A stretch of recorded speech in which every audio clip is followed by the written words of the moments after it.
As an INFJ or empath, often our greatest strength can also be our greatest weakness.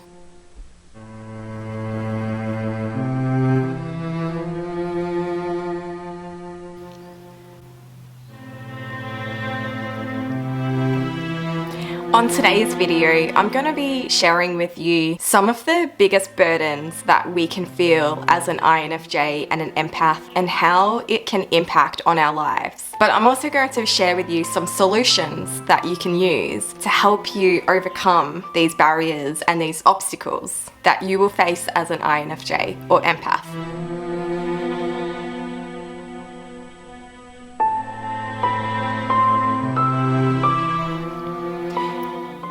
You are somebody who has a great intuitive gift. You are somebody that can see 5 steps ahead of things that others may not be able to see. You are somebody that can pick up the cues and the body language and the signals of what other people are going through before they might even tell you that they're going through a hard time. Not only are you intuitive, but you're an external feeler, which means as an INFJ, and I believe many INFJs are also empaths, you pick up on the feelings of the people around you. You know what they're thinking, you know what they're feeling. It almost feels like you're psychic. You're able to see ahead and see the little eye movements or the body language that someone presents with themselves. The problem is when you're an external feeler and you're constantly surrounded by others who are going through a really hard time, if you don't learn to look after yourself and to protect your own being, you can begin to let the burdens of others become like a weight on your shoulders. If you did the personality test on 16personalities.com and you were typed as an INFJ, you would have seen that you are known as the counselor, which I find quite funny because I'm a counselor and it just fits me to a T. But with that, I'm sure this has happened to you so many times. You've probably had strangers or people that you barely know come up to you and just open up and tell you everything that's going on and all of their trials and their hard times. You've probably also noticed that you are the person in your friendship groups who everybody turns to when things turn to shit. You are the person where people will word vomit on you, where when their life is falling apart, you are often the person that will be the rock in their life. And don't get me wrong, that's a really, really beautiful quality to have, and I wouldn't ask you to change that about yourself because we need more people like that in the world. We need people to stand strong for others. The problem comes when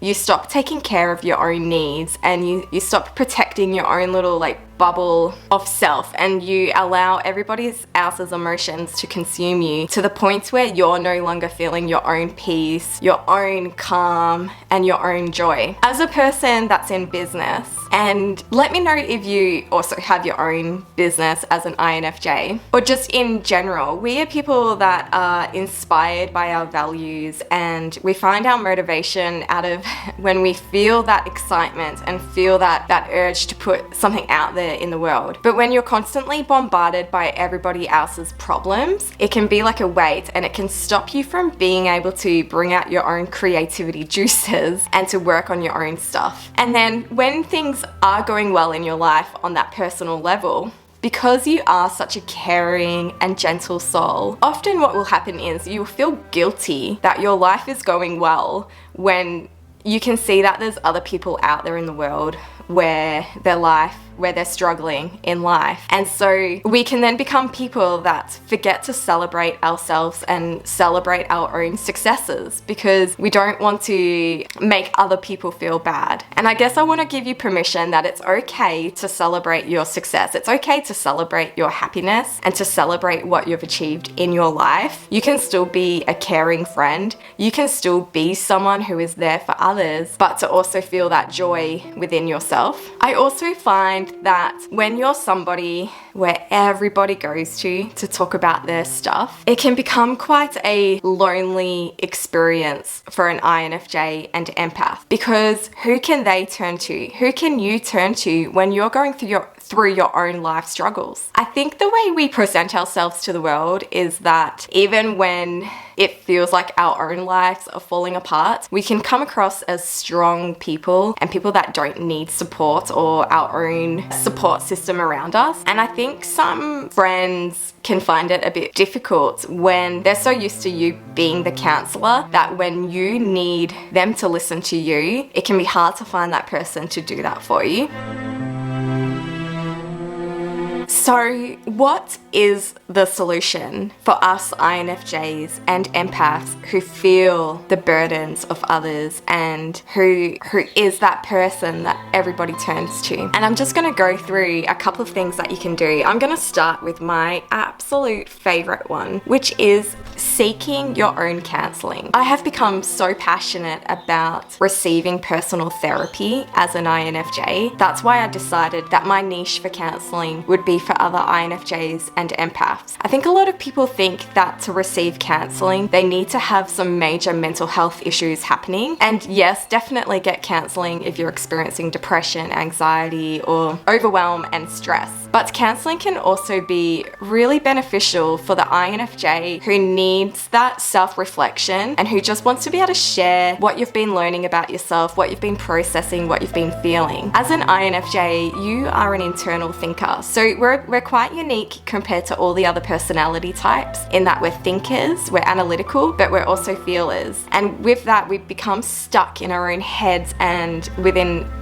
our own internal system. Often we just need to have that 1 hour space where you can just share and talk everything that you've been thinking about and processing. And as you do that, you will begin to have some clarity on what it is that you're trying to figure out in your mind. You get clarity on what you're feeling about a situation. Because we are external feelers, we don't often understand our own feelings until we talk about it with somebody. But like I said, it can be hard to find the right person to listen to us. Generally, friends and family, they want to jump in with the solution when we start trying to talk. And because our thinking process is so drawn out and unique and very analytical, it's like to get from point A to point like Z, there's so many steps that we have taken to get there. And so we need that time and space to be able to like speak it out without another person butting in and interrupting you and changing the topic or making the situation about themselves. As a counselor, I love providing that space for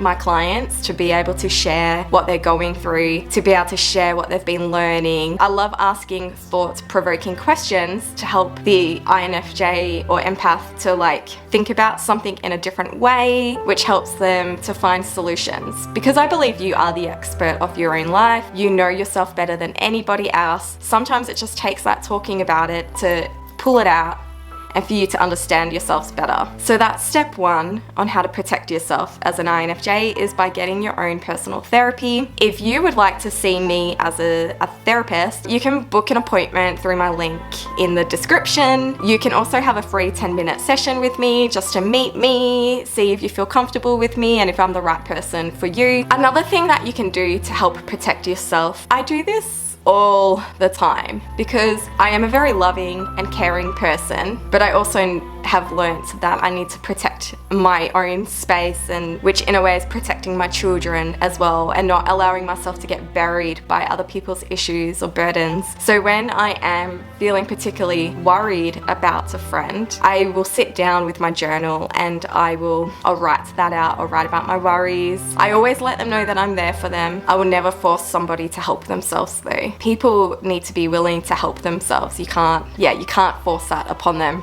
So what I'll do is I write out what I'm concerned about, and in a way I kind of write like a prayer for the person and I speak peace and life into them. And I like to picture, I do a bit of a visualization when I do meditation, and I will picture myself being protected by a white light, but I also picture the other person and I picture a white light around them. I know that sounds real hippie trippy, but I'm into that and I find it works for me. So you need to find what works for you, but maybe give that a go. Let me know if it does help you. The other step that's really important to protect yourself is self-care, self-care, self-care, self-care. If you do start to feel overwhelmed by what other people are going through, begin reflecting on what it is that's triggering for you. Is it bringing light to a situation within your own heart or your own past that is making you feel uncomfortable? Is there self-healing that needs to be done? And that's why I think it's so important to have therapy with somebody and speak to a counselor to help draw that out for you. And finally is learning boundaries.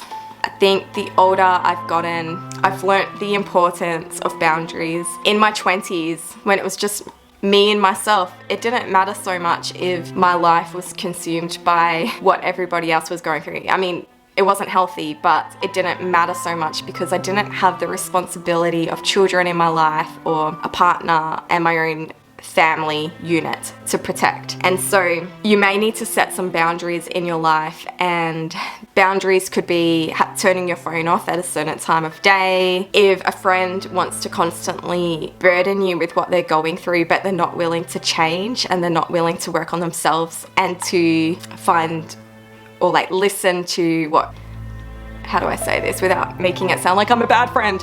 I guess be there as a friend.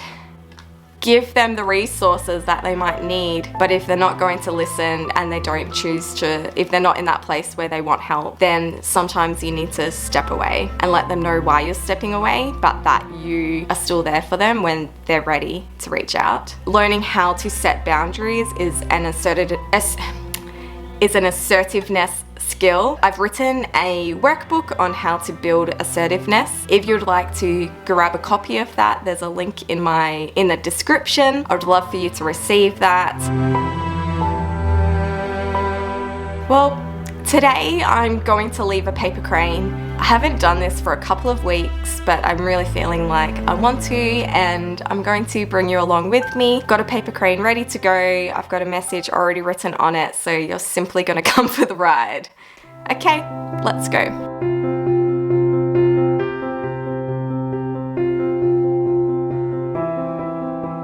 I'm going to leave this paper crane, and the message I wrote is: the more self-care you show to yourself, the more you can help others.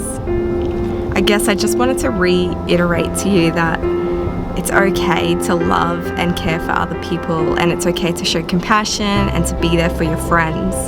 But you also need to set boundaries and have that self-care, because the more self-care you have, the more you look after yourself and acknowledge where you are personally at, then the more you are able to be there for your friends in the right way, in a way that is strong, in a way that shows love, in a way that doesn't allow their burdens to also carry you under.